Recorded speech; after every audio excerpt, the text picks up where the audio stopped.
Hey, you have Patrick Findoro here, co-founder at Vetted Biz. Today, I'm very excited to have on Amy Leclerc, who's one of the co-owners of Sit Still Kids Salon. It was originally founded in 2007, and the salon continued to grow, have success with just one single location. And they waited 11 years to start franchising, which is pretty responsible compared to some brands that are half open and start selling franchise locations. And they have 4 locations currently open, another 14 in various stages of development. Today, we're going to talk all about the hair salon industry, particularly for kids. Talk about the franchising, how their product, how their offerings differentiated, and just hear a bit from Amy Leclerc, who's had quite a lot of experience in advertising and franchising, and learn more about the Sit Still Kids franchise brand. So Amy, thanks for joining us today. Thanks for having me.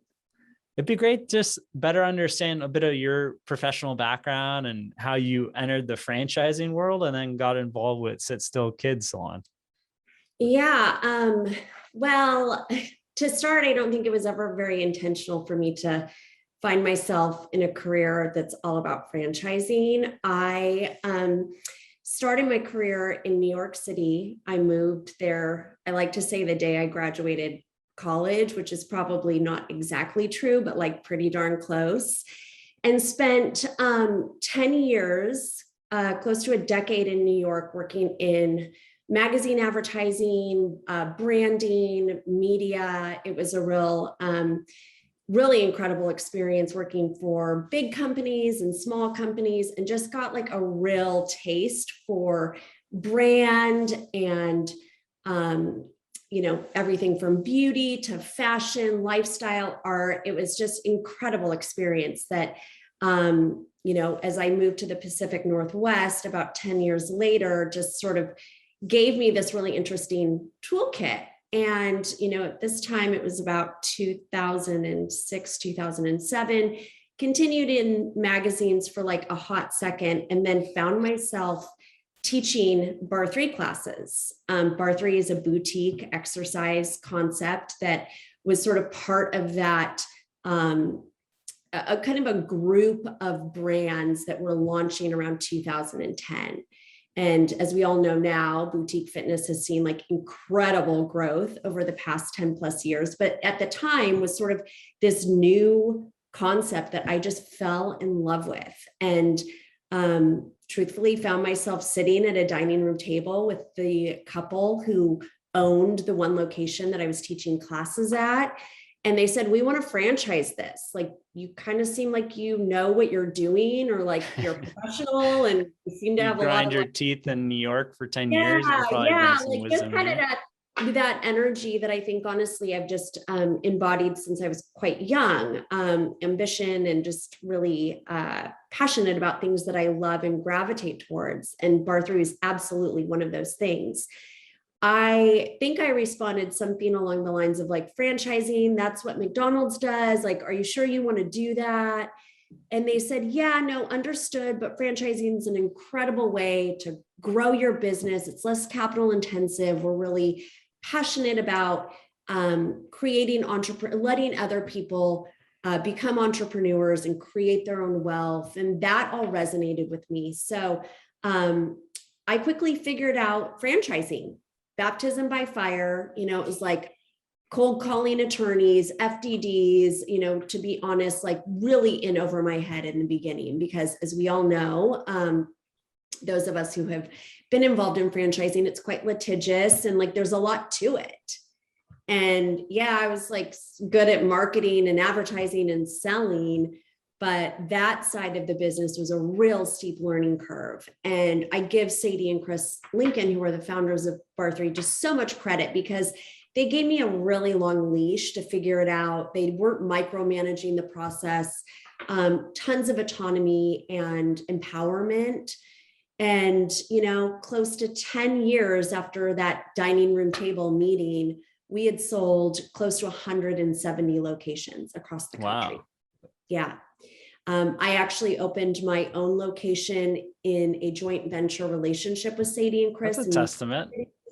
Yeah. Oh, such a believer. I mean, this was just an incredible story all around and super gratifying. And 10 years later, like I did understand franchising, like had this really great experience working with entrepreneurs. This was a very passion driven enterprise. And, uh, you know, found myself sort of once again in a position where I was having conversations with specifically Nouveau, the founder of Sit Still, who had been at it for 10 years. She had her own location in the Portland market. I actually was taking my kids there. Oh, I cool. saw, Okay. So you saw yeah, how everything was. yeah. I mean, as the story goes, my son, when he was about a year and a half and had like really wacky hair, I went on to Facebook and put it out to all my network, which was quite big at this time. That's what, Bar 3 did for me. I had just like this huge kind of local network and said, where does one take their kid to get their hair cut? Like Blaze is ready. And it was like all corners of the Portland market said, you got to drive to Westland. You got to go to Sit Still, like sit still, sit still, sit still. So that registered with me, that there was sort of this like, kind of cult brand in a sleepy suburb, went there, had a great experience and had filed that away. And it was many years later. Well, you saw like their customer acquisition strategy like was pretty good. If they're just getting tons of referrals and not paying for Facebook ads, Google ads. We're still, I mean, not a lot has changed on that front. I can tell you, it's like that word of mouth, the power of the mom, like these are real valuable things to have in your business. And how have you seen, like, for me, fitness is like a very tough franchising space, like, because you have so many people that are really passionate about it and it drives a lot of people entering in, and there's trends, some fads. I think it's a very difficult industry to navigate, and there are some amazing brands, but it wouldn't be my first choice jumping into franchising. How does your experience in the fitness vertical now like parlay to how do you even define the industry that Sit Still's in? Actually, we're in the kids hair space, but I like to say, you bring up such a good point, and I have lots to say about, being in the fitness space for 10 years and watching a category become so competitive. I think the promises brands in that space have to make today to attract and retain clients, and then what the pandemic did, and I mean, we could go on and on. Sit Still is a utility. We are in a space that is service, and it's somewhat like a subscription business. Like you have a kid who has hair, it grows, and it needs how often are they getting their haircut? It depends. I have an 8-month daughter and we haven't had her first haircut yet, but oh, very sweet. Well, we make a big deal around a child's first haircut. Let me tell you, it's lots of bells and whistles. It's a very time for parents. Can be tears all around, like legitimately. Get some great photos out of it. Oh, we take photos. Yeah. You get a little Polaroid, a locket of hair. It's a special moment that we love to share in with our clients. But no, Sit Still, we are in the kids hair space. And what's interesting about this space, and as I started to look at it from a real business perspective, not just as a client who loved it, and for me, that's always where it starts. It's like, do I see myself in this? Is there something special happening here? Is the product good? Is it legit? Is the product good? Because let me tell you, like in this space, there's a lot of bad product. And it's almost that made it so obvious for myself and my business partners who left Bar 3 to come with me to do this. Like it just made it so easy. To your point, you look at fitness and it's like, oh my gosh, like we could spend 20 minutes rattling off all the players. You're competing with the same type of concept, like concepts online. Yeah. It's just like everywhere there's competition. Bar method. I mean, it just like even within the specialty, it's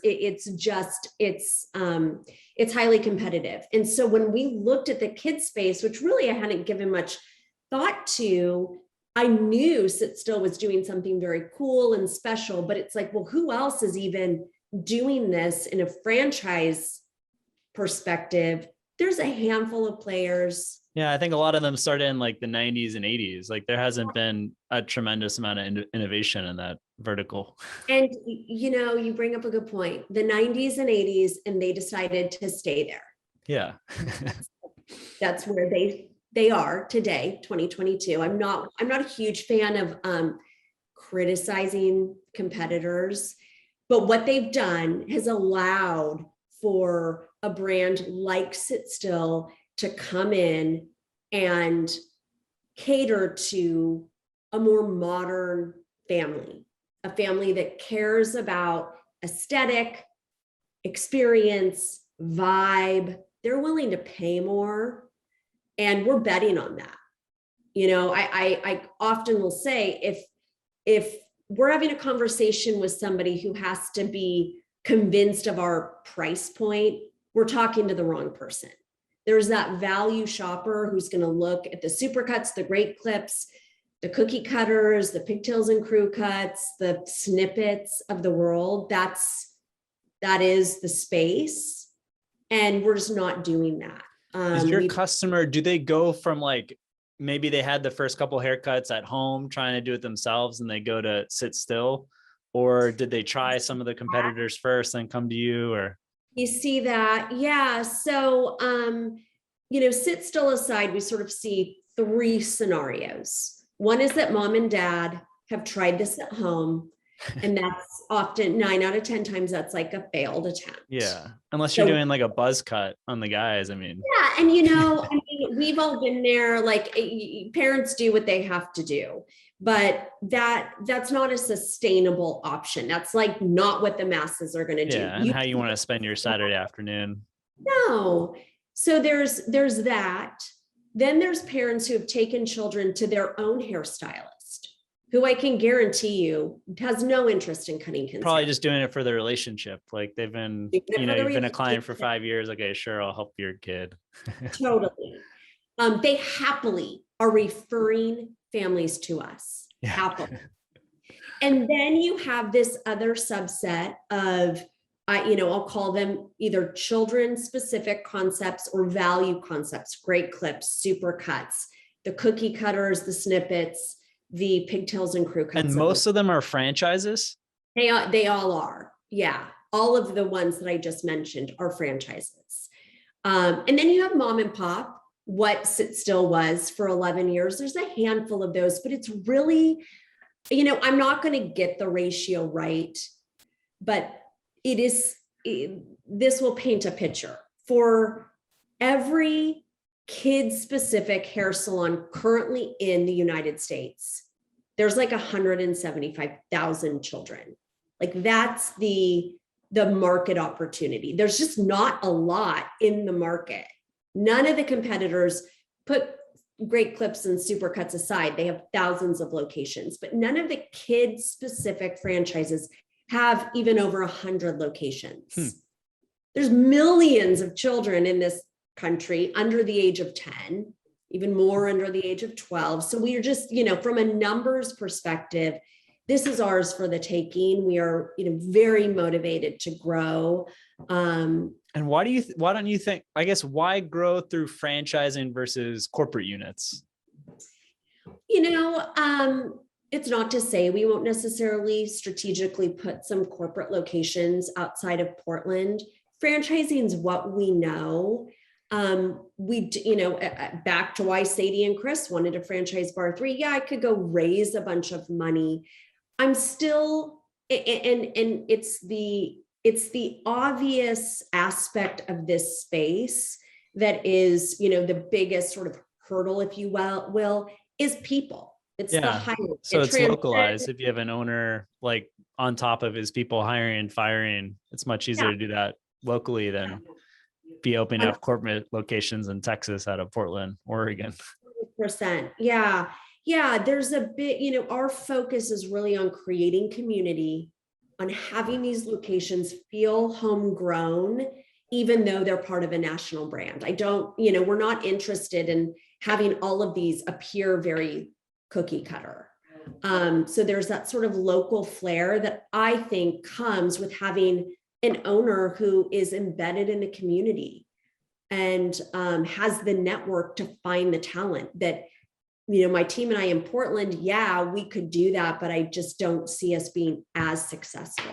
So I see the top franchisors are really shifting to like kind of divide and conquer, where the franchisor might be handling the branding, technology, and then the franchisees focus on the people side, the customer experience. How does the franchisor kind of divide and conquer with franchisees of Sit Still Kids?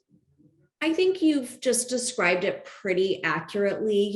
We are committed to delivering a blueprint where it's very clear where you open, how you open, and how you operate, right? So like that, we have in a box.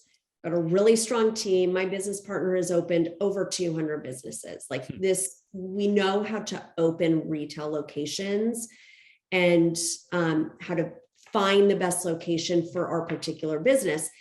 The beauty of this is like we are our own client, so we know where she is. Like there's a lot of this that is just quite intuitive to us.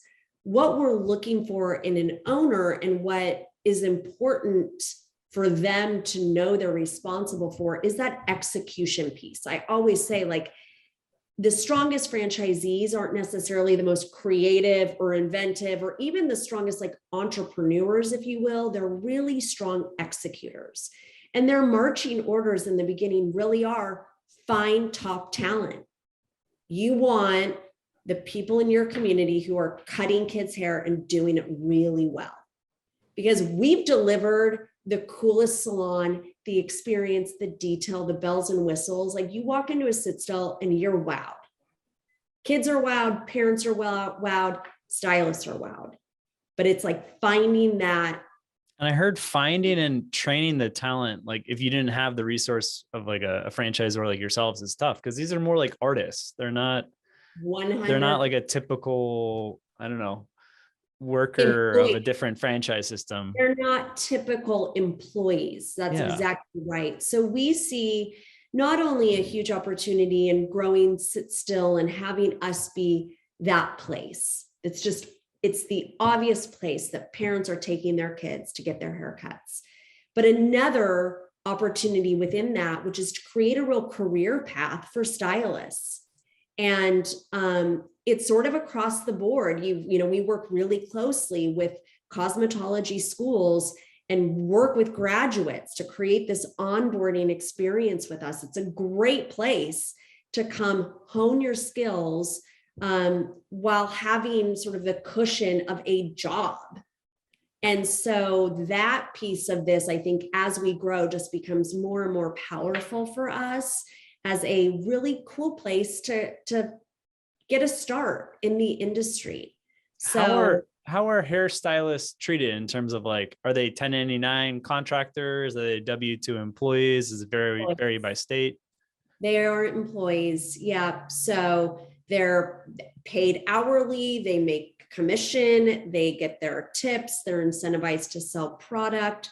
I mean, I like to say they're really well taken care of. One of my personal mottos that I've just taken to any business I've been involved in is be good to me, I'll be great to you. We do have high expectations, but those expectations are very clear.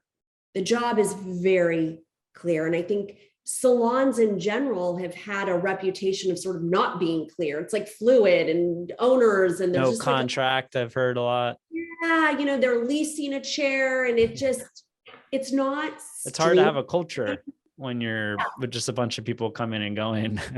Totally. So we are building teams. We're creating culture. This is a place where stylists are really proud to be working with Sit Still. We feature them on social media. A lot of them have their own social media accounts where they're showcasing the work they're doing with kids. It's great marketing. It just, it's a real feel-good place where people are very well taken care of. And like I said, the expectation's high, but the opportunity is quite big as we grow. How many employees are we talking about like after the business stabilizes, say 2 to 3 years in? You're going to have anywhere between 6 and 10 stylists. Some of those will be full-time. Some of them will be part-time.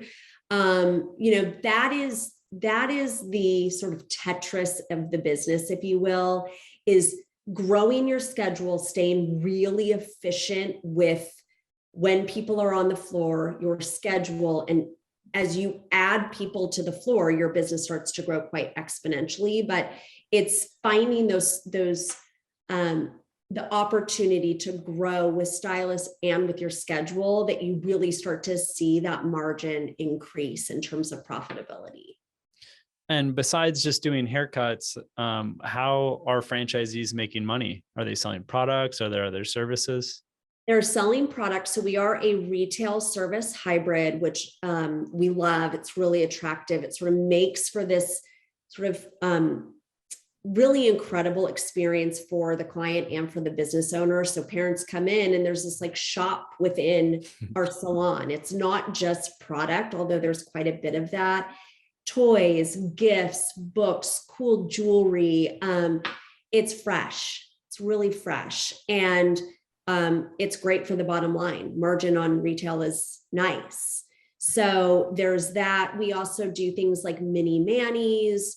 There's some different add-ons that are really effective too in growing your margins because they're easy to do, they're inexpensive to do, and they make that experience, that much more sort of lucrative for an owner. So. And how much does it cost more or less to open up a salon? If I was talking to somebody in like an sort of average market, if you will, I'm telling you, you're looking at like 200 to 240 probably. Okay. Tops. And Yeah. that's franchise fee, build out, furnishing, working capital included in that? That's like toilet paper in the bathroom on the day. Oh, everything. Yeah. Yeah. We're really disciplined around square footage. And I say we, that would really be my business partner. I'm like more of the dreamer. Like we can make it work. We can make 1,600 square feet work. No, we don't want to make 1,600 square feet work. We want to make like 1,000 square feet work. Like that's our footprint. Good. And if we can be really tight and just every square foot is profit generating, optimized. Yeah. So no, they're quite affordable. And we are trending to see that ROI within, year 2.5 to 3.5. So it's solid. And are most of the franchisees working full time in the business? We have 2 franchise locations open. The one, our Austin location, she's full-time in the business. Our Lake Oswego, Oregon, a Portland suburb, it's 2 partners who have other businesses they run. Okay. One of them has another franchise. The other has a job, full-time job, and they are going to be growing many more locations. I was going to ask you, like, when does it make sense to open up your second or third location? It really depends. I mean, they are in the process of, they opened a month and a half ago. They're in lease negotiations for their second location right now. They are strategically investing a lot up front to get these open and then optimize them. Then they will find themselves more concentrated on this business and pull away from the other businesses that they're involved in is somewhat the plan. Do you have any idea, like, because most franchisees don't keep their franchises for life, like the average is 6 or 7 years. Mm-hmm. People change they maybe change cities, they want to be focused on some other activity, they retire. I know fitness franchises, it's tough, like the resale value compared to what you invest in for like a lot of brands, it just doesn't add up. What do you see? Like, is the multiple on sales? Is it on earnings for children's hair salon? As I've looked at this, it is on sales. So, what our owners end up doing down the road, we're so young. And yes, I will say, because I appreciate owning that. It's so true. Nobody's signing an agreement to like run a sit still till, in the next 40 years. You always work back from like, what's the exit plan? Exactly. And it's just like, is this a sound investment? Because if the hurdle, 250, you also add in your time. And I'm sure if you have 3 or 4 locations, the valuation is going to go way up compared to if you're just a single unit operator.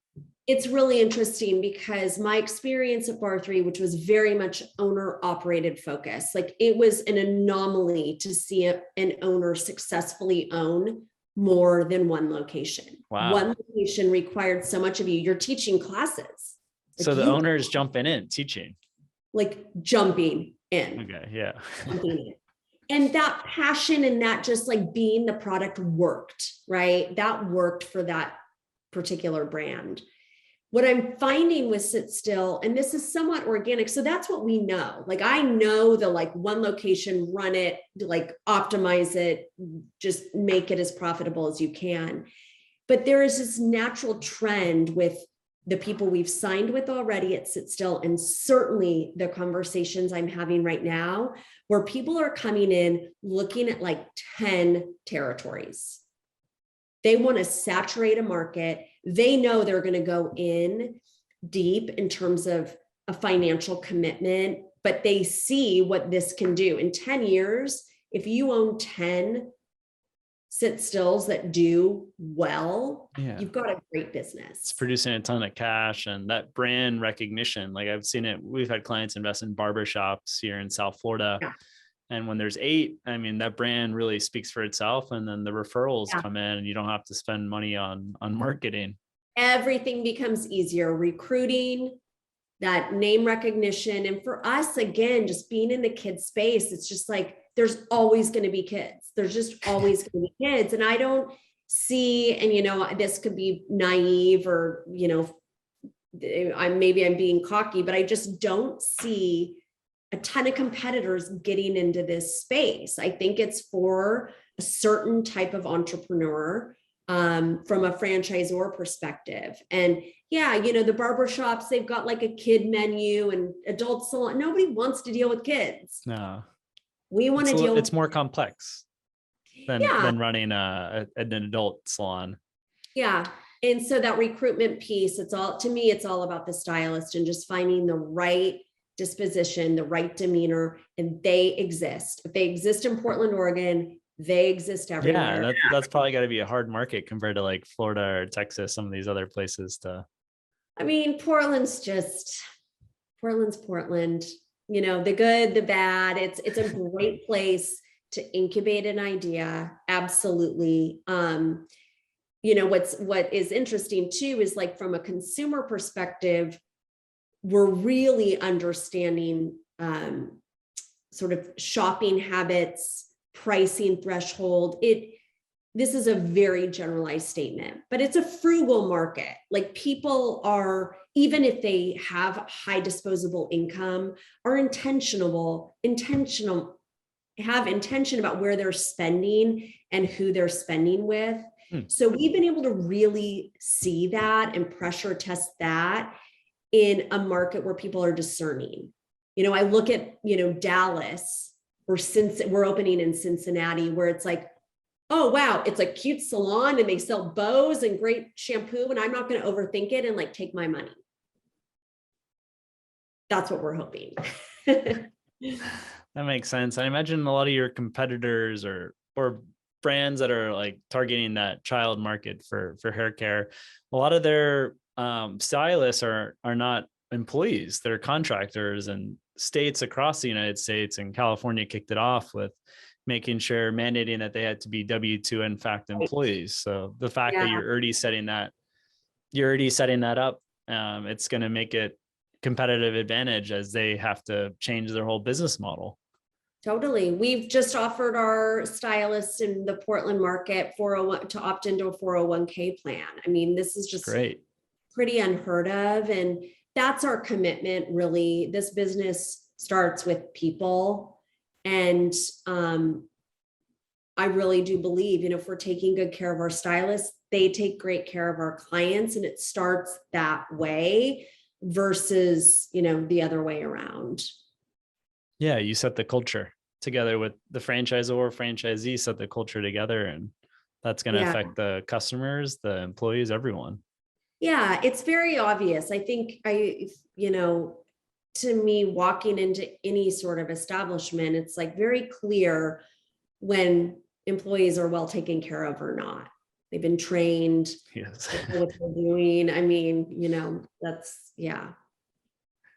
Any data that you follow in your role or that franchisees are tracking on a daily, weekly basis to grow the business? I mean, we're looking at our numbers constantly, and this is a business where there's sort of like these sweet spot thresholds. I think what became very clear to us, and again, coming from a different model where it was like one person to ideally 30, right? This is not that. This is more like a one-to-one. This is like personal training for hair. Yes. And so understanding like where your fixed costs are, and then honestly, it's like adding a stylist. If you can add stylists to the floor who are busy, that's where this business becomes lucrative. And so just understanding that, and then, really the retail for us, we know that if we've got great stylists who are giving great cuts, we're solid. But what ices the cake is the retail, and just finding new opportunities within that are easy for owners to execute on, right? So we're not like sending them crazy trying to figure out their shop.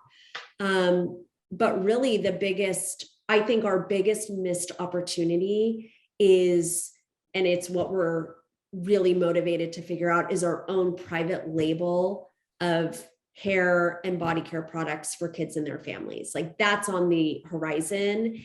And when we can crack that, this becomes a completely different business for our franchisees. Yeah. I mean, the brand's going to grow that much faster. Yeah. Well, and we're selling this all day, every day, and you've got an 8-month-old. So I don't know what kind of products you're using, but I'm sure you care, and you're Whole Foods or Amazon, or like you're figuring it all out. But we're such an obvious place. We've, vetted all of our products. They're clean, they're efficacious. They have been through a really diligent process to ensure that they're safe for our families. If we can actually own that. Where in the 80s and 90s, people didn't care about that.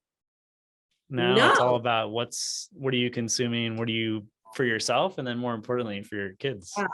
It's a huge opportunity. So that is on the horizon. I think the sooner we can figure that out, this just becomes that much more of an attractive business for franchisees. Amy, any concluding thoughts for someone that might want to open up a Sit Still Kids franchise, or just interested in investing, exploring further the children's hair salon space? Yeah, I think what my experience has been in the women specifically that we have franchised to is like, it sort of takes a minute. People are like, kids hair, like, no, thank you. I get that. And then it's sort of like that apprehension often turns to an aha of like, oh, wait, yeah, like I know a million kids. I don't know where any of them get their hair cut. I know where they go to school. Clearly they have a doctor. Clearly they have a dentist. They have a babysitter, but like, who is the authority around kids' hair? And I really do believe that Sit Still is positioned to be the answer to that question. And you don't have to have kids. You don't necessarily even have to love all kids to be involved in Sit Still. So, I think we've given people a lot to think about. The franchisee is not managing the kids. They're managing adults. So if you're not cutting hair, you're not getting close to a pair of shears. That's not the role. It's leading a team and being a pillar in your community, which can be really fun for people. Well, Amy, it was a pleasure to have you on. I'll be sure in the call notes and then for those listening on the podcast and the YouTube description to leave a link to your franchise site, and then your contact information if you'd like to share with the folks that have watched this or listened to the podcast episode. Awesome. Thank you so much, Patrick. Thanks, Amy.